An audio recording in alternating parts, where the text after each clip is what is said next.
Okay, let's talk about how to master water-fried dumplings. We're aiming for a perfectly crispy golden bottom and a juicy steamed filling every single time. You know the biggest problem with homemade dumplings? They get soggy. Well, this method solves that. We're going to walk through a totally reliable technique for restaurant quality results. Seriously, no more soggy dumplings. So, what are you gonna need? You'll be surprised at how simple the list is.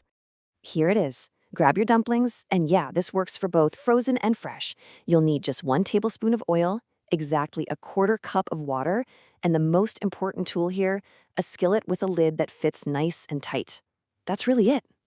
All right, let's get into the first phase, the sear. This whole step is about building that perfect, crispy foundation. First things first, get your skillet over medium-high heat and add that 1 tablespoon of oil. Now, you're not looking for smoke. The cue you're watching for is a light shimmer across the surface of the oil. Once you see that, you're ready for the next step. Now, place your dumplings in the pan, but make sure it's in a single, uncrowded layer. This part is absolutely crucial. Why? Because it prevents them from just steaming each other and makes sure every single dumpling gets a nice, even sear on the bottom.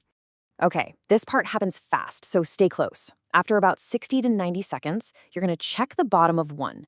The cue you're looking for is that beautiful golden brown color. Once you see that, you know the sear is perfect. So the base is seared. Now it's time to cook the filling. This is the water part of water fried, and it's where the magic happens. But hang on. Before we add any water, let's talk about the single most common mistake people make.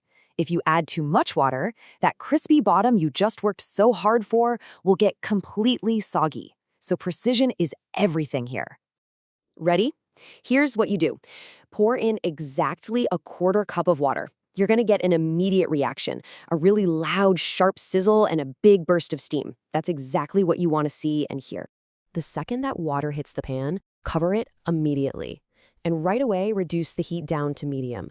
This traps all that steam inside, which is what's going to gently and perfectly cook the filling all the way through. So how do you know when the filling is cooked? Just look at the wrappers. They'll go from being that opaque, pasty white to a little bit translucent. You'll just start to see the filling through the wrapper. That's your cue.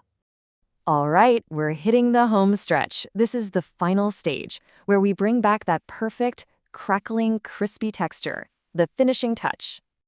Go ahead and take the lid off. Now, crank that heat right back up to medium-high. Our only goal here is to evaporate any water that's left in the pan as quickly as we can. So how do you know when all the water is gone? You don't have to guess, just listen. The sound of steaming is going to fade out, and it'll be replaced by that sharp, sizzling sound of frying, the same sound we heard at the beginning. That's your signal that the bottom is getting crispy again. And there you have it. Let's do a final check. The bottoms should be a deep golden brown, super crisp. The tops should still be soft with that see-through translucent wrapper. It's literally the best of both worlds. And this right here is the proof. A perfectly crisp bottom that gives way to a juicy steamed center. That's the foolproof method.